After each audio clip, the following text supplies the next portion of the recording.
basically have two countries that have been fighting so long and so hard that they don't know what the f they're doing. Do you understand that? Mr. President, Israel said ceasefire breaking is intact. I don't think so, but I'm not happy that Israel's going out now. There was one rocket that I guess was fired overboard. It was after the time limit, and it missed its target. And now Israel's going out. These guys got to calm down. Ridiculous. How will you respond if the ceasefire is violated? I didn't like plenty of things I saw yesterday. I didn't like the fact that Israel unloaded right after we made the deal. They didn't have to unload. And I didn't like the fact that the retaliation was very strong.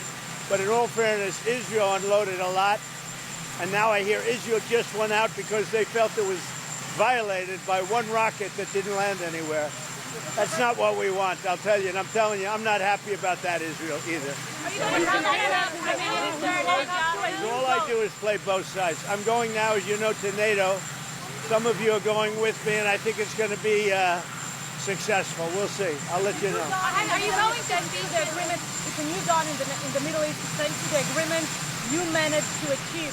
What are your future plans for the region, for Saudi Arabia, Israel, Gaza, the hostages? Look, you're asking me about women in the Middle East. It's getting a lot better. Things are happening at a high level.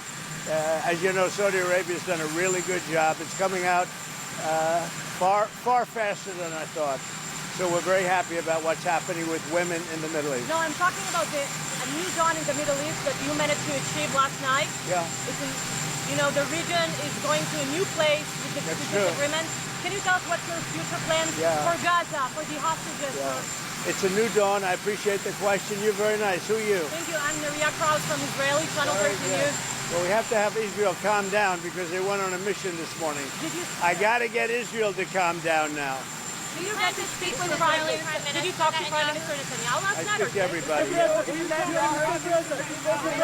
You urge both sides not to violate the ceasefire, but reports coming from the region suggest that the sides accuse each other for violating the ceasefire. So I think they both violated it. I don't think I'm not sure they did it intentionally. They couldn't rein people back. I don't like the fact that Israel went out this morning at all, and I'm going to see if I can stop it. So as soon as I get away from you, I'm going to see if I can stop it, okay? Have you spoken to him this morning? How confident are you that Iran is going to take a completely demolished? I think it's been completely demolished. I think the reason we're here is because those pilots, those B-2 pilots, did an unbelievable job. And you know, the fake news, like CNN in particular, they're trying to, they're trying to say, well, I agree that it was destroyed, but maybe not that destroyed. You know what they're doing? They're really hurting great pilots that put their lives in the line. CNN is scum, and so is MSNBC. They're all, and frankly, the networks aren't much better. It's all fake news, but they should not have done that. Those pilots hit their targets. Those targets were obliterated, and the pilots should be given credit. They're not after the pilots, they're after me. They want to try and demean. You don't believe that Iran can rebuild its nuclear program? No, Iran will never rebuild its nuclear. From there? Absolutely not. That place is under rock. That place is demolished. The B-2 pilots did their job. They did it better than anybody could even imagine. They hit late in the evening. It was dark with no moon. And they hit that target with every one of those things, and that place is gone. But when I see CNN all night long, they're trying to say, well, maybe it wasn't really as demolished as we thought. It was demolished. You take a look at the pinpricks, and you see that place is gone. And I will say, I think CNN ought to apologize to the pilots of the B-2s.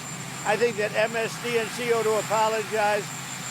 I think these guys really, these networks and these cable networks, are real losers. You really are. You're real losers. Israel says that they violated the ceasefire. You're gutless losers. I say that to CNN because I watch it. I have no choice. I got to watch that garbage. It's all garbage. It's all fake news. But I think CNN is a gutless group of people. And the people that run it, nobody even knows it's been sold so many times. But the people that run it ought to be ashamed. MSNBC, a guy named Brian Roberts, he heads it. He's a disgrace. He's a weak, pathetic disgrace. Israel says that Iran violated the peace agreement and the ceasefire agreement. Do you believe that Iran is still committed to peace? Yeah, I do. They violated it, but Israel violated it too. Are you questioning if Israel is committed Israel, as soon as we made the deal, they came out and they dropped a load of bombs, the likes of which I've never seen before. The biggest load that we've seen. I'm not happy with Israel. You know, when I say, okay, now you have 12 hours, you don't go out in the first hour and just drop everything you have on them. So I'm not happy with them. I'm not happy with Iran either. But I'm really unhappy if Israel's going out this morning because of one rocket that didn't land, that was shot, perhaps by mistake, that didn't land. I'm not happy about that.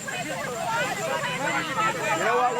We basically have two countries that have been fighting so long and so hard that they don't know what the fuck they're doing. Do you understand that? Do you want to respond to Iran on this?